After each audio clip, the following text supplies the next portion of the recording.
అందరికీ హాయ్ అండి. అందరు ఎలా ఉన్నారు? బాగున్నారా? నేను కూడా బాగున్నానండి. ప్రజెంట్ డేస్ అయితే లేడీస్ జెంట్స్ అనే ఎటువంటి వేరియేషన్ లేకుండా ప్రతి ఒక్కరూ జాబ్ చేస్తూ మనీ అనేది ఎర్న్ చేస్తున్నారనమాట. కొంతమంది లేడీస్ అయితే బాగా చదువుకొని ఉంటారు, కానీ వాళ్ళు బయటికి వెళ్ళి జాబ్ చేసే అవకాశం ఉండదన్నమాట. సో నేను కూడా అలాంటి వాళ్ళు ఒకదాన్నండి. నేనైతే ఇంట్లోనే ఉంటూ ఈ sari business, fancy items business అనేది స్టార్ట్ చేశానండి. ఈ బిజినెస్ని నేను స్టార్ట్ చేసి దాదాపు ఒక 1.5 ఇయర్ అయితే అయిందనమాట. సో అప్పుడైతే నాకు యూట్యూబ్ ఛానల్ లేదండి. నేను రీసెంట్గానే యూట్యూబ్ ఛానల్ అనేది స్టార్ట్ చేశాను అనమాట.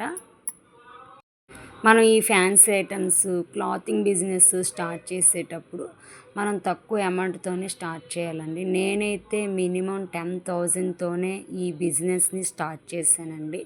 10,000తో బిజినెస్ని స్టార్ట్ చేస్తే నాకు 20,000కి 1 మంత్కి నాకు వచ్చిందండి. సో నేను ఇంకా వెంటనే ఫ్యాన్సీ ఐటమ్స్ కూడా నేను స్టార్ట్ చేశాను అనమాట.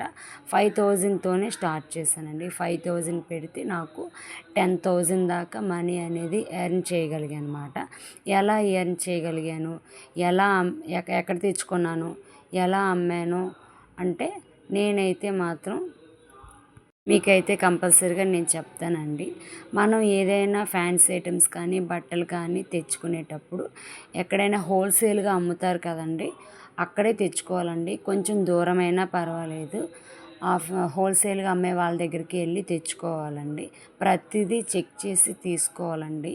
మనం ఫస్ట్ టైం చేసేటప్పుడు అయితే మనకి మినిమం అసలు జీరో నాలెడ్జ్తోనే నేనైతే స్టార్ట్ చేశానండి. క్లాత్ కూడా నాకు తెలియదు అనమాట. ఏ క్లాత్ ఏంటి, దాని క్వాలిటీ ఏంటి అని. నాకు ఒక 2 మంత్స్కి నాకు తర్వాత ఐడియా అనేది వచ్చిందనమాట. ఈ క్లాత్ ఏంటి, అదేంటి అనేసి.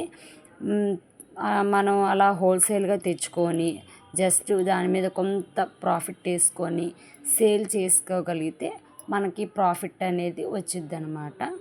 సేమ్ ఫ్యాన్సీ ఐటమ్స్ కూడా అంతేనండి.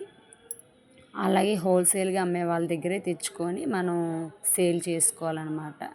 మనం బట్టల బిజినెస్కి వచ్చేసరికి అంటే రోజువారీ అవసరాలు అంటే ఎలా అంటే డైలీ వేర్ శారీస్, కొంచెం సాఫ్ట్గా ఉంటాయి చూడండి అలాంటి saris, cotton saris, leggings, chunnis, tops, ఇవన్నీ కూడా కొంచెం కొంచెం అయినా మెయింటైన్ చేయాలండి.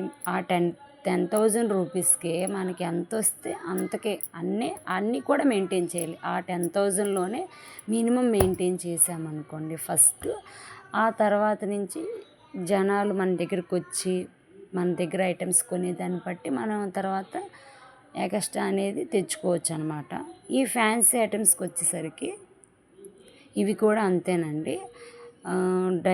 డైలీ మనకి ఏవైతే అవసరాలు ఉంటాయో rubber bands, pluckers, clips, ear rings, sticker packets, kids bangles, ladies bangles, ఇలాంటివి మనం కొన్ని మెయింటైన్ చేయగలిగాం అనుకోండి. డైలీ మనకి ఏవైతే అవసరాలు ఉంటాయి కదండి, అలాంటివి మనం మెయింటైన్ చేయాలన్నమాట. ఇంట్లో పెట్టుకునే వాళ్ళైతే మినిమం అలాంటివి మెయింటైన్ చేస్తే మంచిది అని నా ఉద్దేశం అండి. ఎవరైనా కామెంట్ అయితే చేయండి ఎస్ ఆర్ నో అని. అది కూడా కొంచెం కాస్ట్ తక్కువలోనే తీసుకోండి. ఎందుకంటే అందరూ కూడా ఎక్కువ కాస్ట్ పెట్టి కొనరు కదండి.